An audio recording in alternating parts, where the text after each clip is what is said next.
નમસ્કાર દર્શક મિત્રો, હું છું રૂપલ લુણીચિયા. સંપૂર્ણ ન્યૂઝમાં આપનું સ્વાગત છે. થરાદ પંથકમાં રવિ સિઝનના પાક માટે યુરિયા ખાતરની તીવ્ર અછત સર્જાઈ છે. ખેડૂતોને ખાતર મેળવવા માટે વહેલી સવારથી લાંબી કતારોમાં ઉભા રહેવું પડે છે. તેમ છતાં તેમને પૂરતું ખાતર મળી રહ્યું નથી.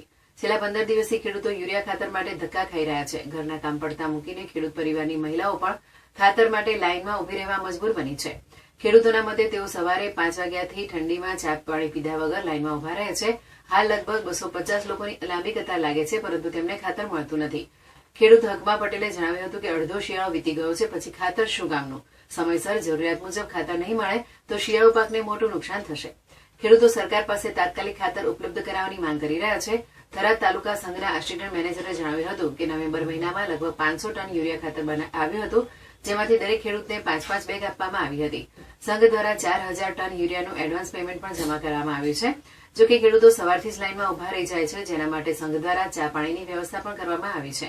તેમણે ઉમેર્યું છે કે ખાતરની માંગણી સરકાર અને ગુજકો માસોલ સમક્ષ કરવામાં આવી છે અને ત્યાંથી ખાતરની તંગી નહીં રહેવાનું આશ્વાસન મળ્યું છે.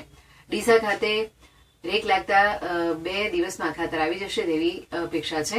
હાલ થરાદ તાલુકામાં 2000 ટન યુરિયાની માંગ છે. જોકે થરાદ ઉપરાંત વાવ, ભાભર અને દૂરના વિસ્તારોમાંથી પણ ખેડૂતો ખાતર લેવા અહીં આવે છે, જેના કારણે માંગ વધી છે. તેમણે સ્પષ્ટ કર્યું છે કે દરેક ખેડૂતને કોઈપણ ભેદભાવ વિના ખાતર આપવામાં આવે છે. સિઝન ચાલુ હોવાથી યુરિયાની માંગ વધુ છે અને આ અંગે સરકાર તેમજ ગુજકો માસોલના રજૂઆત કરાઈ છે. આગામી 15 દિવસમાં ખાતરની તંગી નહીં રહે તેવું આશ્વાસન મળ્યું છે.